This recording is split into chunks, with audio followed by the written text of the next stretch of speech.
Pada presentasi kali ini, kami akan memperkenalkan salah satu konsep dalam ilmu kimia, yaitu teori ikatan valensi. Teori ini memainkan peran krusial dalam menjelaskan bagaimana atom-atom saling berinteraksi untuk membentuk ikatan kimia. Mari kita mulai dengan definisi teori ikatan valensi.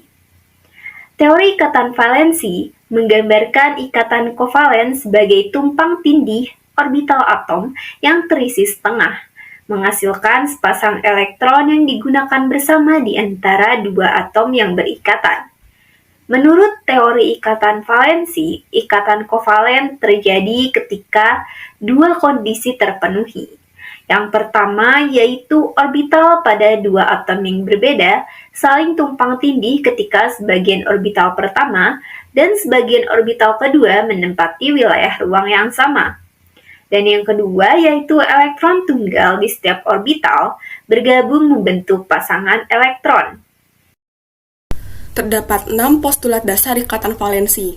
Yang pertama, ikatan valensi terbentuk karena adanya gaya tarik-menarik pasangan elektron bebas pada atom-atomnya. Yang kedua, elektron berpasangan memiliki arah spin yang berlawanan. Yang ketiga, elektron berpasangan membentuk ikatan tidak dapat membentuk ikatan baru lagi. Yang keempat, kombinasi elektron pasangan diwakili oleh satu persamaan gelombang setiap atomnya. Yang kelima, elektron berpasangan pada tingkat energi paling rendah memiliki ikatan paling kuat karena stabil. Dan yang terakhir atau yang keenam, orbital elektron dengan tumpang tindih paling banyak memiliki ikatan paling kuat. Selanjutnya, ada fakta menarik dari teori ikatan valensi, yaitu teori ikatan valensi dapat memprediksi bentuk geometri molekul. Hal ini didasari oleh tumpang tindih orbital dan interaksi antara elektron. Pada sekitar tahun 1930-an, Linus Pauling adalah salah satu pioner yang menggunakan mekanika kuantum untuk memahami dan mendeskripsikan ikatan kimia, yaitu cara atom bergabung untuk membentuk molekul. Lalu pada tahun 1954, dia meraih penghargaan Nobel terkait penelitiannya tersebut. Aplikasi dari teori ini yaitu dapat menjelaskan pembentukan ikatan kovalen dalam berbagai senyawa, dapat menjelaskan kekuatan ikatan dan reaktivitas suatu senyawa, dapat memprediksi bentuk dan ukuran senyawa dengan mempertimbangkan distribusi elektron di antara atom, dapat memprediksi sifat kimia dan fisika suatu senyawa, dapat menjelaskan ikatan kimia yang terbentuk antara dua atom. Contoh pembentukan molekul pada teori ini adalah pembentukan molekul diatomik H2, di mana atom hidrogen memiliki konfigurasi elektron 1s1 dengan 1 elektron valensi pada orbital 1s yang berbentuk bola. Ketika dua atom hidrogen saling mendekat, kedua orbital 1s saling tumpang tindih, sehingga elektron yang berpasangan berikatan untuk membentuk molekul H2. Begitu pula dengan pembentukan molekul HF.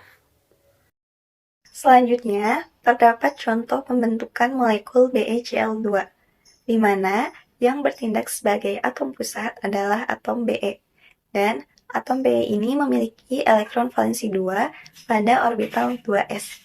Dan untuk dapat berikatan dengan atom Cl, orbital 2s ini yang mengandung 2 elektron di dalamnya harus terdapat hanya 1 elektron saja, sehingga salah satu elektron pada orbital 2s ini akan berpindah ke orbital lainnya, yaitu orbital 2p, dan mengalami penggabungan orbital, satu dari orbital 2s dan satu dari orbital 2p, membentuk orbital yang sama, yaitu orbital sp. Dan kedua orbital sp ini masing-masing sudah mengandung 1 elektron saja di dalamnya, dan dapat berikatan dengan 1 elektron lainnya dari atom Cl, sehingga membentuk molekul BeCl2. Dan ikatan antara Be dan Cl ini dinamakan ikatan sigma. Selanjutnya, ada 2 orbital lagi, yaitu 2p, yang masing-masing orbital tidak memiliki elektron, sehingga orbital ini dinamakan orbital tidak terhibridisasi. Selanjutnya, dalam ikatan kovalen ini tidak hanya terdapat ikatan sigma, tetapi juga ada jenis ikatan pi, di mana jika dalam molekul BeCl2, atom Be terdapat 2 orbital yang masing-masing di dalamnya tidak memiliki elektron. Dan pada contoh ini, misalnya 2 orbital ini masing-masing memiliki satu elektron dan tidak berikatan dengan elektron dari atom yang lain. Sehingga dalam struktur, jika digambarkan, dua orbital yang hanya memiliki elektron tunggal ini akan berposisi tegak lurus dengan sumbu, dan jika ditarik garis antara orbital yang satu dengan orbital yang lainnya, akan membentuk ikatan pi.